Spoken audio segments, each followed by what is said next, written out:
তো প্রিয় দর্শক, আসুন শুরুতে জেনে নেব আজকের আবহাওয়া সকাল থেকে কেমন থাকবে এবং সারাদিন কেমন থাকবে, আর কোথায় কোথায় ভারী বৃষ্টি, কোন কোন জেলায় হালকা থেকে মাঝারি বৃষ্টি, কোন কোন জেলায় রয়েছে দমকা হাওয়া বয়ে যাওয়ার সম্ভাবনা। উপরের চিত্রে আমরা দেখতে পাচ্ছি বঙ্গোপসাগরে এক জোড়া ঘূর্ণাবর্তের সৃষ্টি হয়েছে এবং এই জোড়া ঘূর্ণাবর্তের প্রভাবে আবারও এক দুর্যোগপূর্ণ আবহাওয়া এবং ঝড় বৃষ্টি, ভারী বৃষ্টি হওয়ার সম্ভাবনা রয়েছে।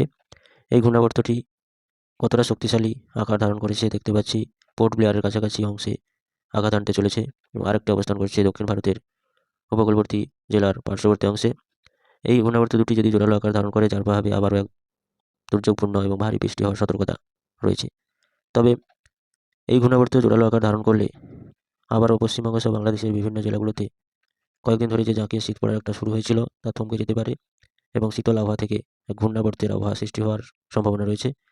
তবে এই ঘূর্ণাবর্তটি কোন দিকে অগ্রসর হবে, কোথায় আছড়ে পড়বে, তার এখন আপডেট এই মুহূর্তে জানা যায়নি এবং তার প্রভাবে বাংলাদেশের এবং পশ্চিমবঙ্গের কতটা প্রভাব পড়বে তার আপডেট আবহাওয়া সূত্রে জানা গেলে তৎক্ষণাৎ সেই মুহূর্তে জানিয়ে দেওয়া হবে।